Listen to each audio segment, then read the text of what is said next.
They called him the Hollow King. Not to his face, no one with a functioning survival instinct would dare, but in the taverns along the border roads, in the hushed confessionals of pack healers, in the letters nobles sealed with wax and sent through couriers who were instructed to run fast and not stop. The Hollow King, because Cailan Duskmore had everything a man could claim for himself: mountains, rivers, entire cities that bowed under his name, and he had held it all for so long that it had stopped meaning anything to him at all. He was 29 years old and already the most feared alpha in 3 centuries of recorded pack history. The stories followed him like smoke follows fire.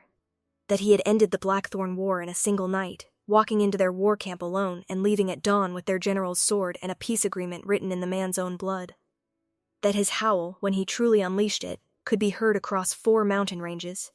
That he had once sentenced a nobleman to death for lying to him in open court, and when the man wept and begged, Cailan had only said, "You had the same face when you told the lie." That he felt nothing, that he never smiled. That he slept 3 hours a night and spent the rest of the dark hours reading strategy, law, correspondence, consuming the business of running a kingdom the way other men consumed food. His beta, Rowan, had known him since they were 12 years old, and even Rowan could not say with any certainty what his king felt on any given day. The man had become architecture. Solid, deliberate, impossible to move.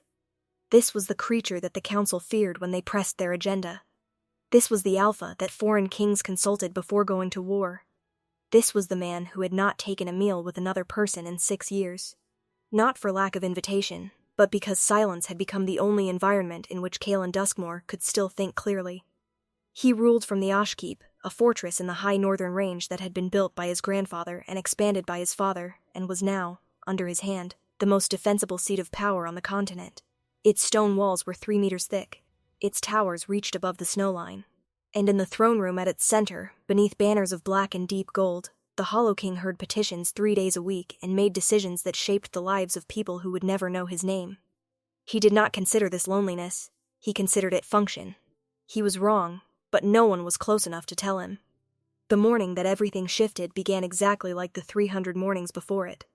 Cailan rose before the sun, dressed without assistance. He had dismissed his personal attendants years ago, finding their presence around him while he was still half asleep intolerable, and walked the perimeter of the inner walls alone while the keep slept around him. He could hear everything: the slow breath of the guards on duty, the distant cry of a hawk hunting in the dark, the particular way the wind moved through the eastern watchtower's gaps, which had been doing that for 4 years and which he kept forgetting to have repaired. He returned to his study and read for 2 hours. Then he ate alone, standing at the window that overlooked the lower city, watching the market begin to open as traders set up their stalls in the gray pre-dawn light. Petition Day. He did not dislike Petition Day. It was one of the few things that still required his full attention in a way that felt real, actual people with actual problems, standing in front of him, needing something that mattered to them. He found he could still care about that. In the distant way he cared about most things, effectively, thoroughly, and without warmth. The hall filled by mid-morning. Rowan sat at his right, taking notes with the focused efficiency of a man who understood that his king would absorb every word spoken in this room and forget nothing, but liked having the written record regardless. The court scribe sat further back. 2 guards flanked the throne at a distance calibrated, after years of refinement, to be close enough to intervene, and far enough to stop making Cailan feel like he was being watched. The petitions came in their usual order: a border dispute between 2 farming families whose land had been divided poorly in the last generation's deed signing. A healer requesting funding for a new training house in the western provinces. A merchant guild presenting evidence of price fixing by a competitor and asking for an investigation. Standard, Cailan handled them with the particular economy of motion that had become his signature: a few pointed questions, a decision, move forward. He was midway through reading a document Rowan had passed him when the doors at the far end of the hall opened. The petition master announced, Senna of the Lowfield Quarter. Omega, unaffiliated, presenting on behalf of the Lowfield Residents Collective. Cailan did not look up from the document. He heard her walk in. He registered her scent before he saw her, not deliberately, just the unavoidable fact of alpha senses in a large room where the air moved. She smelled like wood smoke and something green and herbaceous, like rain on soil, and under it the quiet biological marker of an unmated omega that his hindbrain registered, and his higher mind immediately, firmly overrode. He had been doing that for years. It was not difficult. it was simply practice. He set down the document. She was standing at the base of the petition platform, 10 meters from the throne, the standard distance, and she was looking at him directly, which was not standard. Most petitioners looked at the floor, or at a point somewhere above his head, or at Rowan, who had a less terrifying face. This woman was looking at him the way someone looks at a problem they have decided they are going to solve. She was perhaps 24 or 25, dressed in the kind of clothing that was clean but had been mended in several places. He noticed the careful stitching at her left cuff, the collar of her coat that had been turned and pressed to hide the wear on the other side. Her hair was dark and had been pinned up with what looked like a wooden stick. She had the lean, slightly hollowed look of someone who had been eating less than they needed for a while and had stopped noticing it. She did not curtsy. She bowed, the short formal bow of a citizen acknowledging authority, and then straightened and looked at him again. Interesting, some distant part of him noted. She's not afraid. Speak, he said. Her voice was steady. Not performed steadiness, real steadiness, the kind that comes from having already decided that you have nothing to lose and have made peace with it. My name is Senna. I live in the Lowfield Quarter, which is on the eastern edge of the lower city, below the second wall. There are approximately 460 people who live there. 41 of them are children. I'm here because we've been without a functioning water main for 11 weeks, and the city maintenance office told us last month that our quarter isn't scheduled for repair until next year's budget cycle, which means we have 9 more months of carrying water from the public wells 2 streets over, which is manageable for people who are healthy and a significant problem for people who are not. She paused. Then, I have documentation. I also have a cost estimate for the repair, which I had a pipe layer draw up because I thought it might be useful. Kalen looked at her for a moment. Then he held out his hand to the side, and Rowan, who had already understood, rose and walked to receive the papers she produced from a worn leather satchel, carried them back, and set them on the armrest. Kalen did not look at them yet. He was still looking at her. You said 41 children, he said. Yes, and how many of those are under 5? Something moved across her face, surprise, quickly contained. 14, she said. The main problem for them isn't the carrying, it's that their families can't always get enough water for cooking and washing both. When you have to choose, you choose cooking. The healers in the lower city have seen a rise in skin infections in the quarter over the last 2 months. Kalen picked up the documents. He read them. It took him approximately 40 seconds, which was longer than his usual reading time, but the pipe layer's handwriting was difficult, and the cost estimate had several line items that required cross-referencing against each other. When he finished, he set them down. The maintenance office told you next year's budget cycle, he said. Yes, my lord. Did they give you a reason? They said the Lowfield Quarter was low priority because the damage wasn't structural, just service. They said people could use the public wells. 2 streets over. 2 streets over. Kalen was quiet for a moment. Rowan, who knew that silence, sat very still.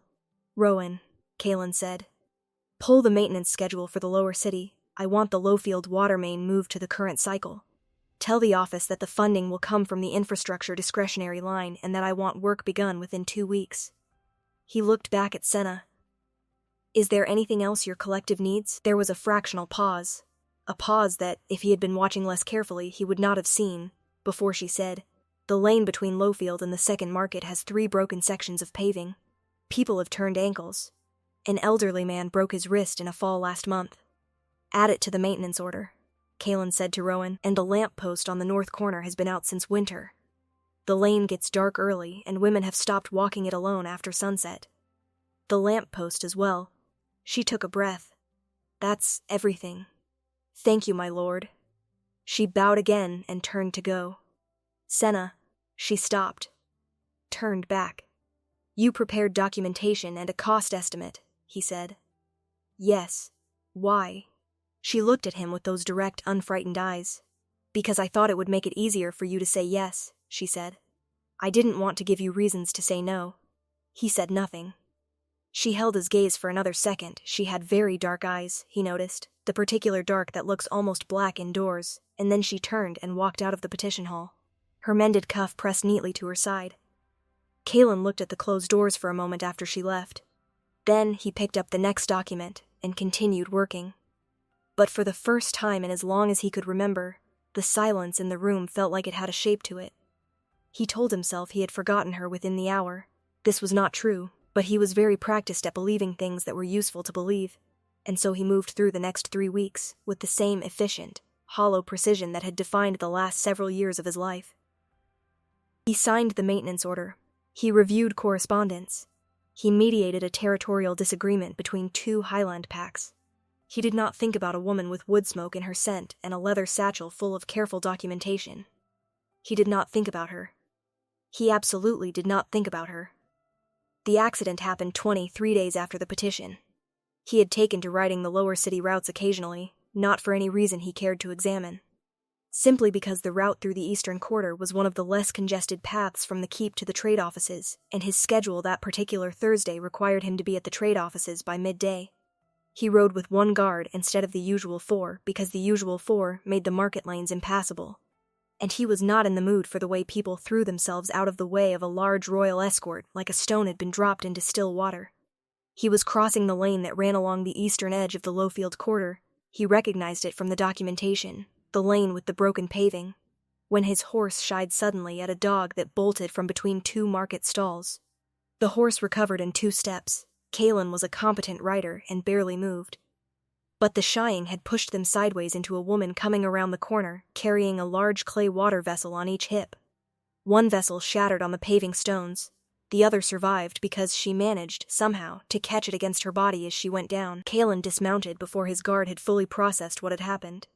He was at her side in 3 strides, crouching, and then stopped. She was sitting on the broken paving with one hand braced against the ground and the water vessel cradled in her other arm like a child, looking at the shards of the broken pot with an expression that was almost entirely controlled except for the very slight tension around her eyes that told him she was calculating, and what she was calculating was cost. She looked up at him. "Oh," she said, and then, because she appeared to be the kind of person who could not quite stop herself, "You're the one with the maintenance order." "I am," Kalen said. He looked at her hands. There was a scrape on her right palm from the paving. Minor. He looked at the broken vessel. "Are you hurt?" "No." She pushed herself to her feet, still holding the surviving vessel. She had been carrying water from the public wells, he understood. The main repair hadn't been completed yet, was still a week out from done. "I'm fine. I'm sorry about your horse. My horse is fine." "Good." She looked at the shards again. Her jaw was set in the particular way of someone who is not going to show you that something bothers them. Kalen straightened. He looked at his guard, who was still on horseback looking uncertain, and then looked back at Senna.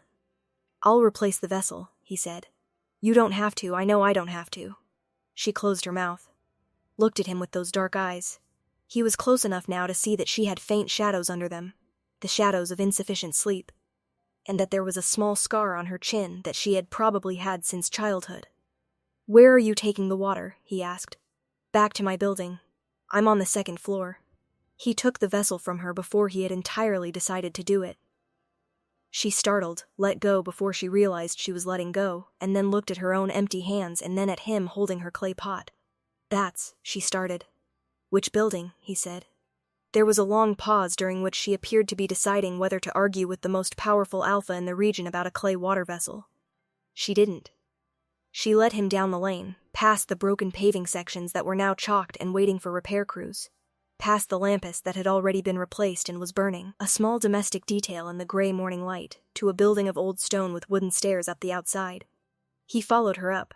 He was aware that his guard had dismounted and was standing at the foot of the stairs looking like he had no idea what was happening and had decided that this was above his pay grade. The apartment was small. A single main room with a sleeping alcove partitioned by a curtain, a wood stove, a table with 2 chairs, a collection of dried herbs hanging from the rafters in neat bundles. Shelves along one wall held bottles and jars and what appeared to be a significant collection of medical texts, worn and annotated. The whole space was intensely ordered, the ordering of someone who lives in a small space and has learned to make it work. He set the vessel on the table. "You're a healer," he said, looking at the books. "A herbalist." Partly, she had followed him in and was standing near the door with the particular posture of someone in their own space who is suddenly aware that it is also very small. "I do what I can. We don't have a formal healer in the quarter." He looked at the medical texts, read the spines. Some of them were serious texts, not the folk remedy collections that most untrained herbalists used, but actual medical scholarship. 2 of them were volumes he recognized from his own library. "You've read Marin's compendium?" he said. A brief flicker of something, pleasure, maybe, at being recognized. 3 times. I disagree with his chapter on fever management, but the rest is solid. Keelan turned to look at her. She was watching him with that unfrightened directness that had first caught his attention across a large hall, and up close, far closer than they had been in the petition hall. It was more remarkable. Most people, in his proximity, found reasons to look elsewhere. She simply looked at him. "Why did you disagree with the fever chapter?" he asked. It was not a question he had planned to ask. It arrived without warning. She answered it, a clear, specific argument about Marin's assumption that reducing fever was always the therapeutic goal, when in certain infections the fever itself was part of the immune response, and reducing it too aggressively could extend recovery time. She had examples. She had seen it in the quarter, 2 children last winter, she said, whose parents she had persuaded to let fevers run a little longer before intervening, both of whom recovered faster than their siblings who had been treated earlier. He listened to all of it. "Your name," he said when she finished. "Your full name." She looked mildly puzzled. "Senna Vane." "Senna Vane," he repeated. "Then there's a position in the keep, an assistant to the palace healer. She's been asking for someone to help with documentation and compound preparation for about a year.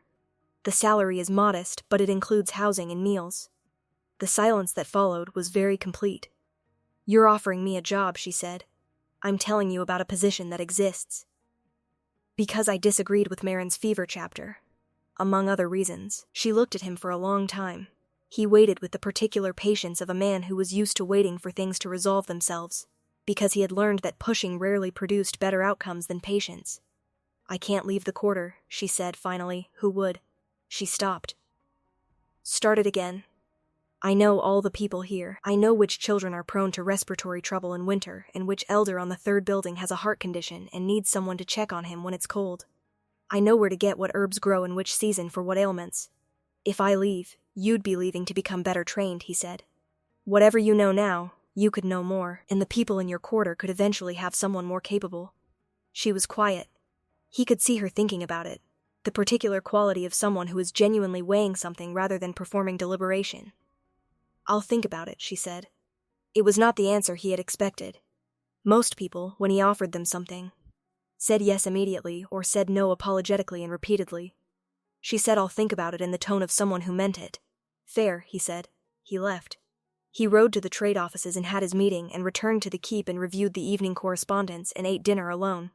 He noticed, distantly, that the silence felt different again. Not empty, exactly. More like a room someone had recently been in. She sent a letter 3 days later. It was short and direct, like her, written in handwriting that was clear and without flourish. "I will take the position if the following conditions are met. 1. I am permitted to continue visiting the Lowfield quarter twice weekly. 2. I am not expected to abandon my current herbalism practice, only to expand it. 3. I can leave if I determine after 3 months that the arrangement isn't beneficial to either party." He agreed to all 3 conditions. He wrote it himself rather than having Rowan draft the response, which he recognized afterward as a deviation from his usual practice, and which he chose not to examine. She arrived at the keep 12 days later, with 2 bags of belongings and a crate of her medical texts and herb supplies that the receiving staff had not known how to categorize, and had eventually just set in the corridor outside the healer's wing. He did not see her for the first 2 weeks. This was normal. The keep was large. They had separate spheres of operation. There was no reason their paths would cross. He heard from Rowan, who had heard from the palace healer, that she had reorganized the supply system for herbal compounds in a way that had reduced preparation time by roughly a third. He heard that she had asked for permission to start a small kitchen garden in the inner courtyard's unused southeastern corner for growing fresh herbs, and that the ground staff had been somewhat startled by the specificity of her planting plans. He approved the kitchen garden without being asked. He had no particular reason to be asked. It was a small courtyard. It was unused. The ground staff was capable of making the call. But Rowan had mentioned it, and he had said approve it before Rowan finished explaining. They crossed paths in the library on a Wednesday evening, 3 weeks after she arrived. He had come in late, after the library was usually empty, for a specific text on trade law that was easier to find in the physical collection than in the copies his secretary kept in his study. He found her at one of the long reading tables at the back, surrounded by books. A half-eaten meal that had gone cold pushed to one side, making notes in a small journal with the concentrated expression of someone who has forgotten they are anywhere in particular. He found his book. He should have left. He sat down at the opposite end of the table. She didn't look up immediately. Then she seemed to become aware of him, looked up, and said, with the same unruffled directness he was coming to expect from her, "Oh, good evening." "Good evening," he said. He opened his book. She went back to her notes. They sat in the same room for an hour and a half in silence, but it was not the same silence he usually kept in libraries and studies. It was a different kind. A silence with another person in it. He noticed, at some point in that hour and a half, that he was not calculating anything. He was reading trade law with reasonable concentration, which was normal. But the usual background hum of strategic assessment that occupied the far corner of his mind, evaluating, anticipating, considering, was quiet. It was as if the presence of another person in the room had given his mind permission to simply be where it was. He did not know what to do with this information, so he set it aside. When she began gathering her things, he said, without looking up from the trade law, "Which of the Marin chapters do you think holds up the best?" She sat back down. They argued about medical theory until nearly midnight. She held her positions well, conceded when he made a point she couldn't counter, but didn't concede just because he made a point with force.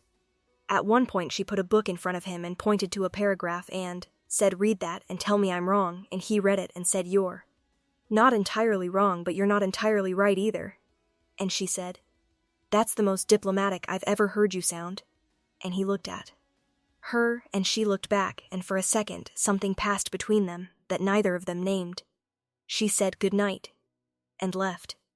He sat in the empty library for several minutes before he also left. The months developed a texture. He began to seek out her perspective in contexts that had nothing to do with medicine. A petition came through regarding the distribution of healing resources across the provinces, and he asked Rowan to bring her into the discussion, which Rowan did without commenting, although his expression was that of a man carefully not commenting. She had opinions that were based in actual ground-level knowledge of how resources reached ordinary people, and they were different from the perspectives his counsel typically offered him, and they were useful. She came to 2 strategy briefings. She came to a council meeting on lower city infrastructure. She did not have a formal role in any of these meetings. She was there because he had asked Rowan to extend the invitation, and she came because, he thought, though he had not asked her, she was curious, and also perhaps because she understood that whatever she said in those rooms would have a chance of affecting the people she had come from. The palace healer told Rowan that Senna was exceptional, and that she had learned the equivalent of 2 years of formal training in 4 months, and that she was also, somehow, still maintaining her twice-weekly visits to the Lowfield Quarter, and had started something like a community health survey there in her spare time. Rowan told Kaelin.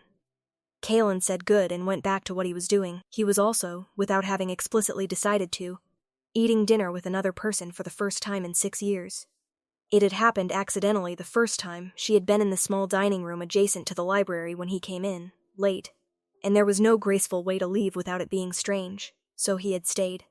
And they had eaten in the same companionable silence that had developed in the library, and it had become, somehow, a thing that happened on Tuesday evenings. He did not understand what was happening to him. He understood, in the abstract, what it was. He was not an unintelligent man, and he had enough self-knowledge to recognize the symptoms even if he had not experienced them in a very long time. Perhaps had never experienced them in quite this form. He understood that he was drawn to her. He understood that he was doing things he did not do, seeking her out, remembering details she had mentioned weeks ago and asking follow-up questions, finding reasons to extend conversations, and that this was the evidence of something real rather than something circumstantial. What he did not know what to do with was this. She was a poor Omega from the lower city who had come to the keep on a work arrangement that he had created specifically for her, and he was the most powerful Alpha in the region, and the power differential between them was so enormous that he was not sure he was capable of distinguishing between something she genuinely wanted and something she felt she could not refuse. This kept him awake in a way that nothing had kept him awake in years. He talked to Rowan about it exactly once, in the clipped, oblique way that he talked about things that mattered to him. He said, "There is a situation I am not sure how to approach correctly." Rowan said, "I know." Kaelin said, "She has no power in this arrangement." Rowan was quiet for a moment and then said, "She argues with you about Marin." Kaelin said, "That's different." Rowan said, "Is it?" He sat with that. The night he understood what she felt was not a dramatic night. There was no storm, no crisis, no moment of danger that forced revelation. It was a Tuesday, their Tuesday, and they had eaten and talked, and she had told him about the health survey results from the Lowfield quarter, and he had listened and suggested 2 policy changes that she had immediately firmly told him would not work in practice, and explained why, and he had revised them, and the revised versions were better. She was preparing to leave, and he was standing near the window, and she said, pulling on her coat, "You seem tired." He looked at her. "Not physically," she said. "Just tired, like you've been carrying something heavy for a very long time." He was so unaccustomed to being seen that he did not immediately know what to do with it.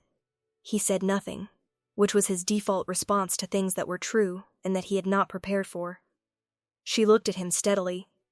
Not with pity, he would have closed off entirely at pity. With something more like recognition, the look of someone who had also carried things. "You don't have to tell me about it," she said. I noticed." He said, very quietly, "I know." There was a pause that had a particular quality, an edge to it. The edge of something that was about to change. "Senna," he said. "Yes?" He chose his words with the same care he brought to everything, the same deliberate, unhurried attention. "I am aware that you are in this keep because I offered you a position, and that the conditions of your being here are ones that I set. I want to say clearly that nothing I am about to tell you changes those conditions in any direction. You are welcome here. Your position is not contingent on anything except your work, which is exceptional. You are free to go on visiting your quarter and to leave after 3 months as we agreed, or to stay as long as you choose. None of that changes." She had gone very still, watching him. "I also want to say," he said, "that I have spent the last several months being aware that I don't want to be in rooms you're not in, and that I trust your judgment more than almost anyone's I have known, and that you are the first person in a very long time who has made the silence feel like something other than absence." He paused. "I am not asking you for anything. I am telling you something true because you've told me a great many true things, and I thought you deserved the same." The room was very quiet. Senna set down the coat she had been holding. "I've been very careful," she said, slowly, "not to want things I thought I couldn't have." He waited. "I've been very careful about you specifically," she said. "Because," she stopped, started again. "Because you are not a small thing to want. Because wanting you and not being able to have you, or having you and losing you, or any of it, would be a significant thing to survive, and I'm careful about what I let be significant." He understood this completely. He had been doing the same thing in the opposite direction. "I'm not asking you to decide anything right now," he said. "I know," she said. "But I think," she looked at him with those dark, unfrightened eyes, "I think I've already decided. I've been deciding for months. I was just waiting to see if it was real." "Is it?" he asked. She picked her coat back up and set it down again, a small gesture of someone whose hands needed something to do. "The day we met in the library," she said, "I was reading until midnight, and I didn't notice the time because you were there and you made it feel safe to be absorbed in something. I've been thinking about that since. Not," she held up a hand, "not in a way that felt dangerous, in a way that felt like the first time something fitted correctly." He crossed the room. He did it without haste, the way he did everything, deliberate, certain, and stopped in front of her. Close enough that she had to look up slightly. Close enough that he could see the small scar on her chin, the shadows under her eyes that were less pronounced now than they had been in her apartment, the way she was holding her ground not because she was performing courage but because she was simply not afraid of him. He had never been this close to someone who was not afraid of him. "Can I?" he started. "Yes," she said, before he finished. He put his hand against the side of her face, the same careful deliberateness he brought to everything, and she turned her head very slightly into his palm like she'd been wanting to do exactly that for a while. And something in him, the architecture, the hollow thing, the machinery that had run on precision and efficiency and the absence of everything warm, cracked open along a seam he hadn't known was there. He had been so careful for so long. He had made himself so impervious. She reached up and put her hand over his. Small, warm, the scrape on her palm from the broken paving long since healed. "You've been carrying it a very long time," she said quietly. "Yes," he said. "You don't have to anymore." He bent his head and pressed his forehead against hers, and the silence of the room held them both, and it was the best kind of silence, not absence, not isolation. not the silence of a man who had made himself empty to avoid being hurt. It was the silence of two people who had stopped needing to explain themselves and had simply arrived at the same place. He had been the most feared creature in 3 centuries of pack history. He was standing in a small dining room with an Omega who had put her hand over his, and he was holding her the way drowning men hold things that float. The court did not know what to do with her. This became clear gradually in the way conversations shifted when she entered rooms, in the whispers that reached Kalen through Rowan's carefully edited reports, in the way certain nobles looked at her when they thought he wasn't watching. She was low-born, unaffiliated, the daughter of nobody significant, who had walked into the keep with a leather satchel and had somehow, over the course of a year, become the person the Hollow King smiled at. He did smile, now rarely, not for the court. For them he remained what he had always been, exact and immovable and not to be trifled with. But, in private, in the library, in the small dining room on Tuesday evenings, he was something different. He was a man who had been given back something he had not known he was missing. Senna handled the court the way she handled everything, directly, without performance, and with the particular calm of someone who had grown up with nothing and had learned that other people's opinions of her were largely their own business. She was not rude. She was, in fact, far more careful with the feelings of others than most people who had been treated well their entire lives, but she was not going to apologize for being where she was. She completed her 3 months and did not leave. She completed 6 months. She completed a year. The kitchen garden in the southeastern courtyard produced more herbs than the palace healer had seen in a single season. The survey of the Lowfield Quarter, which she had expanded into 3 surrounding quarters, with Kalen's quiet support and Rowan's organizational assistance, had become the foundation for a new model of community health assessment that the palace healer was now arguing should be adopted across all the lower city districts. She still visited the Lowfield Quarter twice a week. She knew which children were prone to respiratory trouble in winter, which elder had the heart condition. She brought 2 trainees with her now, women from the keep's healer wing who were learning what she had taught herself from worn books and necessity and observation. He watched her, sometimes from across rooms, watched her explain something to a trainee with that clear, patient directness, or argue with the palace healer about treatment protocols, or sit across from him in the library with her journal and her half-eaten meals and her perfect, unself-conscious absorption. And he tried to locate the man he had been a year ago, the architecture, the hollow thing, and found that he couldn't quite find it, not because it was gone entirely, but because it had become load-bearing in a different way. The walls were still there. They had simply been given a door.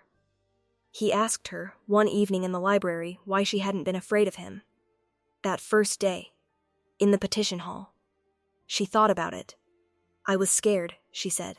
Not of you, specifically, of whether it would work. Whether you would listen, whether I would have done the trip up the hill for nothing and come back to the quarter with nothing to show for it. She paused. I didn't have time to be afraid of you. I had too much else to worry about. He considered this. Most people forget their other concerns fairly quickly in my presence. I had 41 children to think about, she said. 14 of them under 5. He felt something move through him, something warm.